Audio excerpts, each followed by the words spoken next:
जाण्याची वेळ येऊ दिली का तू? आम्हाला सोडून गेला का बाळा? अरे म्हातारपणीचा तू आमचा आधार आहे बेटा, आणि आम्हाला सोडून गेलं का बेटा?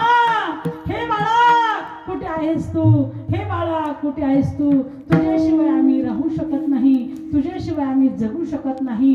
तुका म्हणे अंतराय देवी काय जिने ते, तुझ्याशिवाय जगणं म्हणजे व्यर्थ आहे रे बाळा, व्यर्थ आहे. म्हणून त्या ठिकाणी गडबड गडबड गडबड लोळू लागले. त्यांच्या अंतकरणाची लाही लाही झाली. त्यांचं अंतकरण त्यांना सरखरखर असं पोळत होतं. महाराज सांगतात अंतकरणातून एवढं दुःख होतं, जीव ठेवावं की नाही ठेवावं अशी परिस्थिती झाली.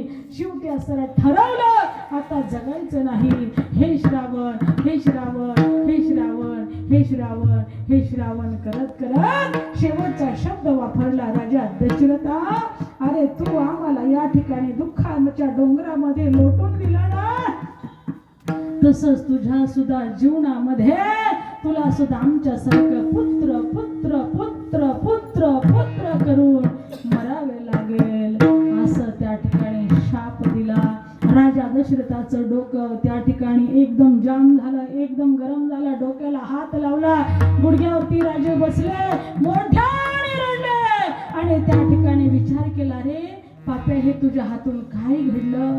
हे तुझ्या हातून काय घडलं? राजा दशरथाने एकाच अस्त्र त्या ठिकाणी तिघाला एकाच ठिकाणी एकाच वेळी अग्नी दहन केलं आणि दुःखी अंतःकरणाने राजा दशरथ त्या ठिकाणी अयोध्येमध्ये प्रवेश केलेला आहे, अयोध्येमध्ये गेलेले आहे. गेल्याच्या नंतर राजा दशरथाला वशिष्ठ मुनीने विचारलं, राजे अशी तुमची अवस्था का?